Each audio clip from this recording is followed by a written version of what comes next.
Protect your DNA. BioPQQ can promote formation of new mitochondria. Infowarsstore.com.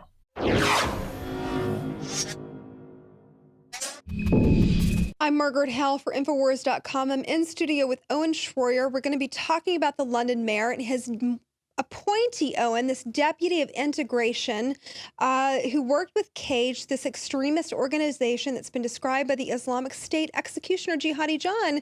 He describes him as a beautiful man. This is the new deputy mayor of London. According to Breitbart, his name is Matthew Ryder. His full title will be Deputy Mayor of London for Social Integration, Social Mobility, and Community Engagement. He was appointed by Sadiq Kahn this week. The thought police is in full force there in London, and this is a man who called Jihadi John a beautiful man. Of course, he's been one of the most brutal ISIS terrorists in history.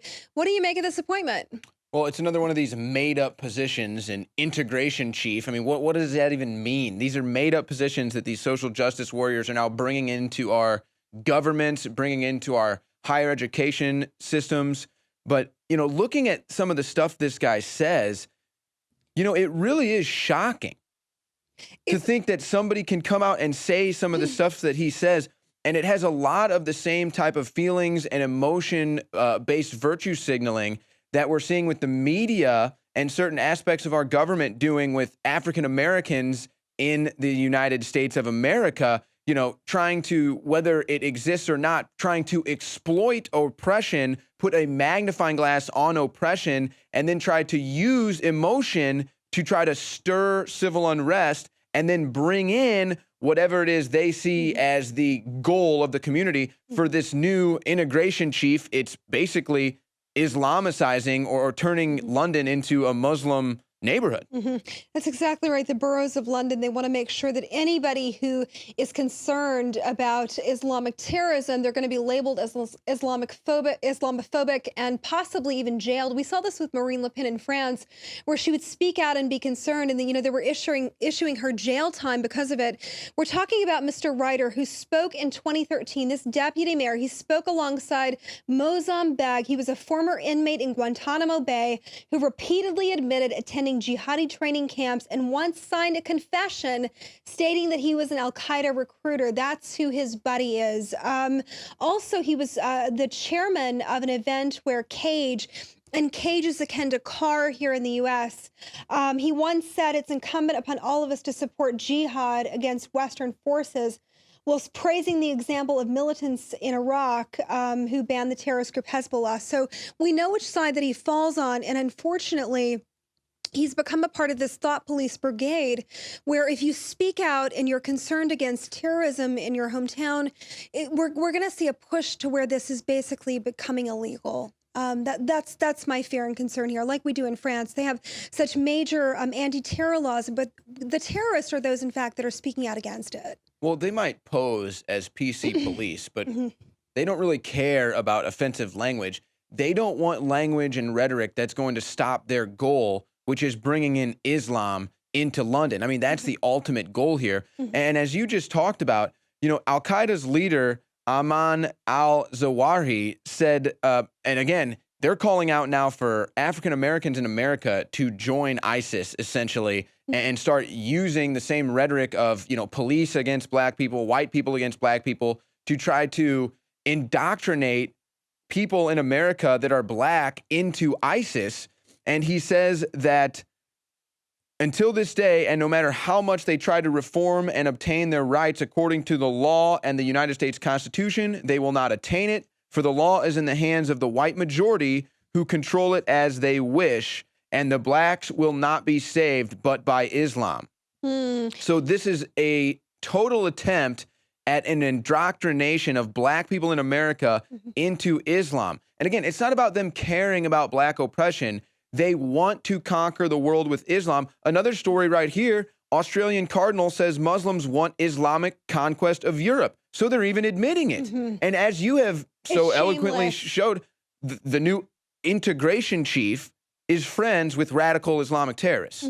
Absolutely. So this group called Cage, they claim to stand up for Muslims who are persecuted by anti-terror laws. That's what they say.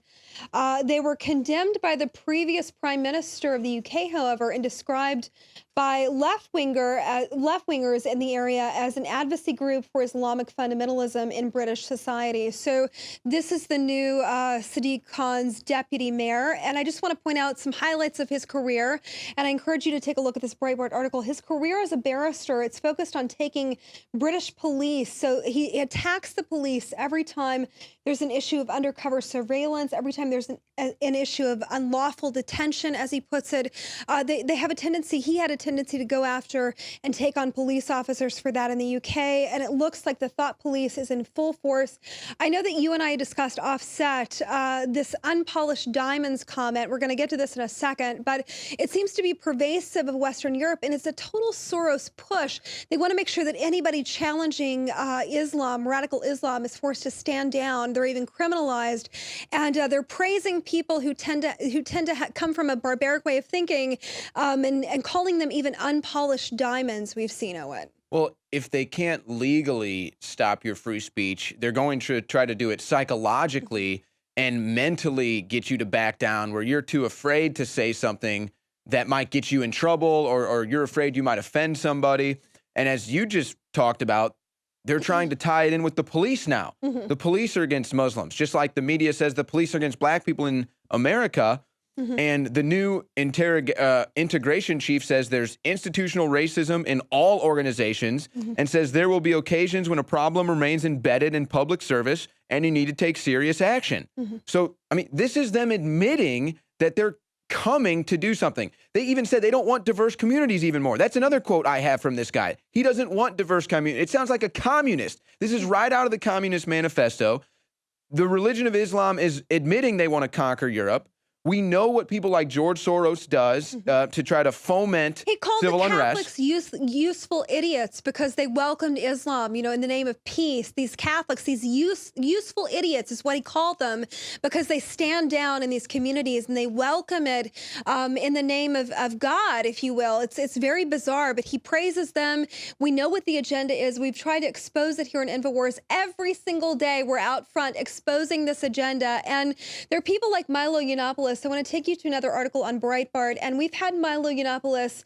He's been featured here in Infowars repeatedly. Alex actually sat down with him during the RNC, and he coined a piece in Breitbart. It's called "The London I've Lost," and he goes into talking about how he's basically a refugee of the United States now, that he's decided that he's no longer safe in London. He goes on to say, "I know what they do to my kind. They throw them off of buildings. They hang them from cranes. And this is the adopted religion of choice, if you will. We even have these thought police that are going to start jailing people if you speak out against it." And it's a really moving piece, so, and it really makes you think about what they're giving up in the name of cultural diversity. That's what they're doing. Well, and that's actual institutional racism or homophobia, whatever you want to call it. I mean, that's actually ingrained in their religious beliefs. So it's absurd for these people to come out and then try to talk to us about systematic racism or you know, problems in public service that are just, you know, need immediate change. And then look at this doublethink. So we talked about the unpolished diamonds. These Turkish migrants go into the Netherlands and then film themselves beating people up, raping dancing women on police cars. Correct. And then they're conferred, said by a Socialist Party leader, Patrick Zoomermeyer, that they're just unpolished diamonds. But it goes even further. In Kosovo, Muslims set fire and defecated in an Orthodox cathedral, okay? Now, if this was Christians doing this to a mosque, the mainstream media would be all over it. Everyone from the Islam side of this would be saying that it's anti-Muslim, anti-Islam, and we have to do something immediately. But no, That's not what we see in the media. Correct. So going back to Milo for a moment, he comes as a warning sign. He says, if you're scared of being called a racist for speaking out against Islam, think about what people will call you in a generation if you don't take a stand now. So he comes as a warning for this, and we're seeing Sadiq Kahn set up a London government that is going to begin policing even the thought process, even your ability to say radical Islam in public. You could be jailed for that. You know, Milo wrote, you just might be fools if you don't recognize what's happening in your own streets. Thousands of years ago, there was a basic form of chivalry. Our ancestors would hear the drums of war, giving the warriors of the tribe a chance to organize and prepare a defense. 60 years ago, when foreign air forces were approaching filled with bombs, they had drums of their own, air raid sirens. But in the 21st century, there are silent weapons for quiet war. Pathogens added to the food and water and to the lining of plastics that destroy our vitality, turn off our hormones, and accelerate our journey towards death. I personally counter this onslaught with Anthroplex. Anthroplex is designed with known organic concentrated herbs to create the basic foundation to normal metabolic activity inside the human body. Discover why Anthroplex is turning so many heads today. It's time for us to take our bodies back into our own hands, and it starts at InfoWarsLife.com with Anthroplex.